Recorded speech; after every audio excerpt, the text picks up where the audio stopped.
सुन मेरे प्यारे भक्त, क्या तुझे सच में लगता है कि इस भीड़ भरी दुनिया में तू अकेला है? क्या तुझे लगता है कि तेरी रात के अंधेरे में टपकती हर आंसू की बूंद, तेरा वो टूटा हुआ प्रेम, तेरी वो हार और तेरा वो खालीपन मैंने नहीं देखा?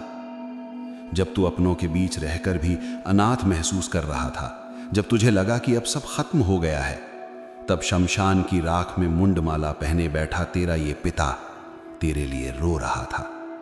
तो मुझे देख सकता था अपनी हर उस सिसकी में जो तूने एकांत में भरी। जिसे तू माँ की ममता कहता है उसमें मैं था, जिसे तू पिता का साया समझता है उसमें मैं था। तेरी हर धड़कन में मैं धड़क रहा था, पर तू मुझे पत्थरों में ढूंढता रहा और अपनों की भीड़ में खुद को अकेला समझकर रोता रहा। अब बस बहुत हुआ। तेरी आत्मा का ये अंतिम अवसर है।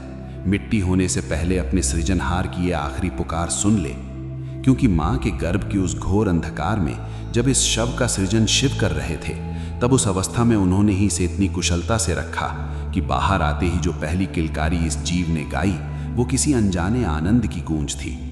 उस वक्त वो अपनी आंखें मूंद कर न जाने किस दिव्य स्वरूप को देख रहा था। पर जैसे जैसे शरीर बढ़ता गया, बचपन आया, जवानी आई और फिर ये जीवन बुढ़ापे की राख के ढेर में परिवर्तित होने की ओर बढ़ गया।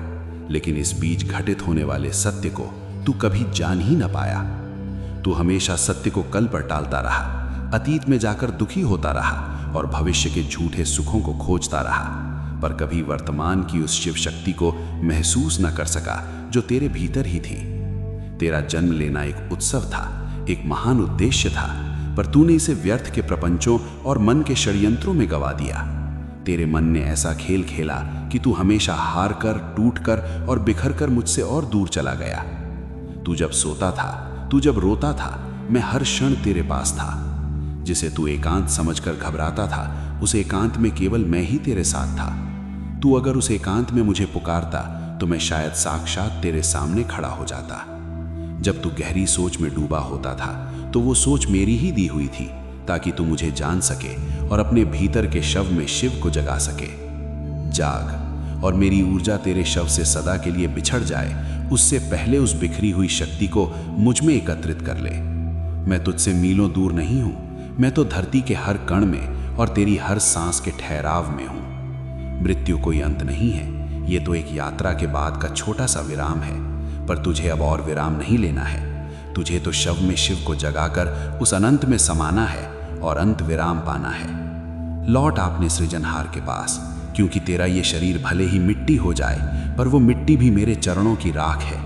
तेरी आत्मा का विश्राम केवल मुझ में है। मैं तेरा आदि हूं और मैं ही तेरा अंत हूं। बस जाग और देख कि तू और मैं कभी अलग थे ही नहीं।